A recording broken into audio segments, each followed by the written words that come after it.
today for many people is what was supposed to be graduation day. And what a odd and crazy time this is, and a little bit of a feeling of being robbed from this experience that you have, a milestone in your life that's taking you into the next step. But we just want you guys to know that we're praying for you, we're believing for you, and that song that we just sang is exactly what we believe for you.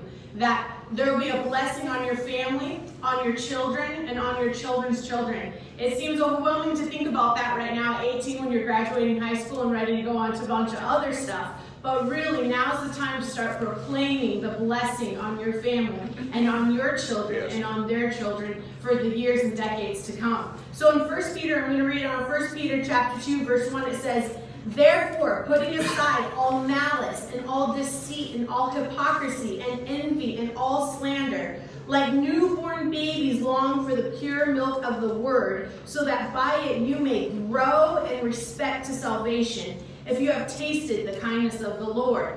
We have tasted the kindness of the Lord. That spurs us to do more, to learn more, or it should. And when we are, all this is about is growth. It's time for growth. It's time to face some things that we maybe are uncomfortable with.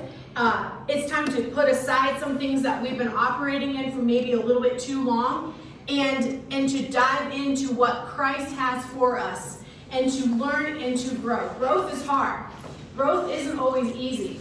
Putting aside hypocrisy, envy, and slander isn't always easy. Even when we're conscious about it and thinking that we're doing it, I find myself tripped up in hypocrisy all the time.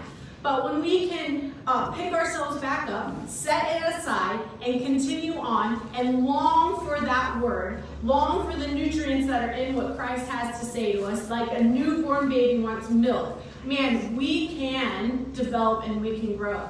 Graduates, your time of growth is not ending. No. It is just beginning.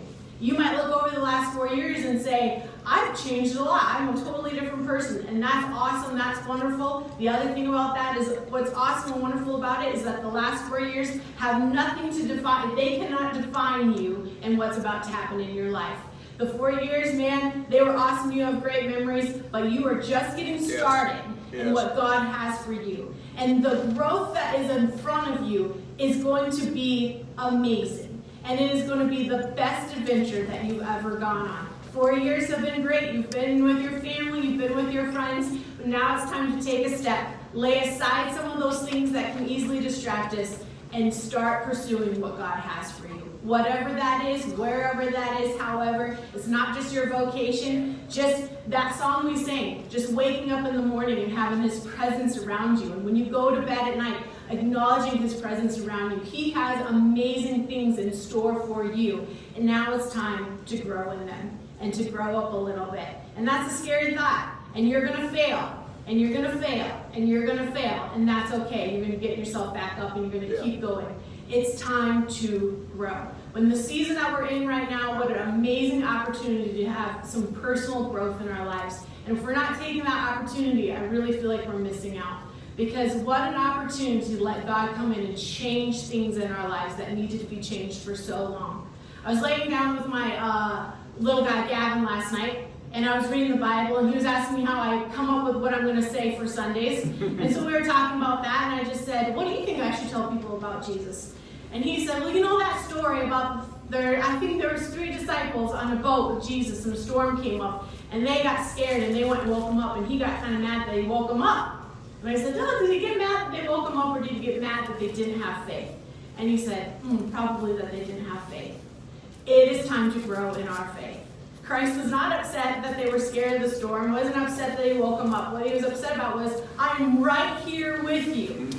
I'm on this boat with you. You have me beside you.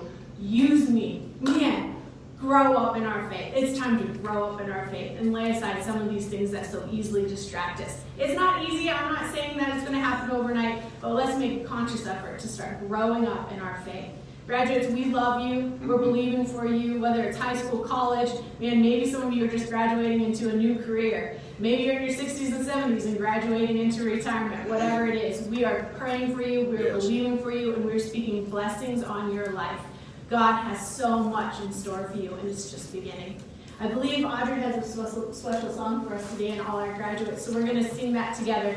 But I just want to pray for you right now before I let you go. Heavenly Father, I thank you for this day. I thank you for the symbolic nature of it, and I pray for those who are a little bit disappointed or heartbroken that it's just not going the way that we all envisioned it. But Lord, I pray that today you just wrap your arms around them, that they feel your presence, and that their eyes are lifted to what's to come, that things are just getting started for them, and the growth that is about to take place in their life is going to be so amazing and miraculous that they will not miss out.